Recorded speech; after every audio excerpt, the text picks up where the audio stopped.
Сессия наконец-то заканчивается. Теперь можно придумать, как отметить День студента, с кем и где его встретить. Но сначала узнаем, что планируют на 25 января студенты СГУ. Отмечаешь ли ты День студента?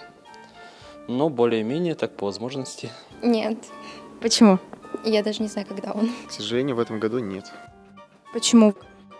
По причине того, что в моем случае сессия затянулась. Что для тебя День студента?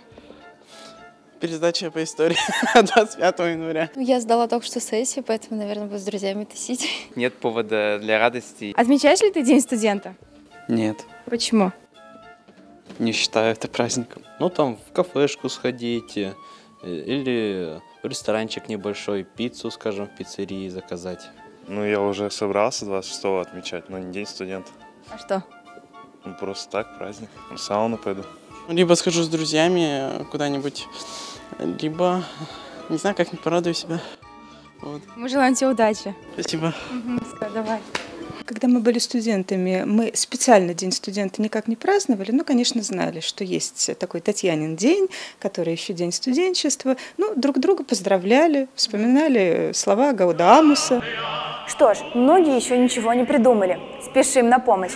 Вот несколько вариантов. Один из них – студенческий бал. В этом году он превратится в маскарад. Гостей ждет 4 часа танцев и традиционная для Татьяниного дня медовуха. Полностью посвящает студентам 25 января и Национальная галерея. Бесплатные игры, кинопоказ, выставка, квест и встречи для обладателей студенческого билета. Для любителей активного отдыха специальная акция «Халявная неделя». До 27 января в Северной Олимпии скидки 40%, а 26 числа в 19 часов студенческая дискотека с призами. Приятный сюрприз! Мы дарим вам 4 билета на массовое катание. Можете прийти в Северную Олимпию в День студента, а можете тогда, когда сами захотите. Подробности в нашей группе.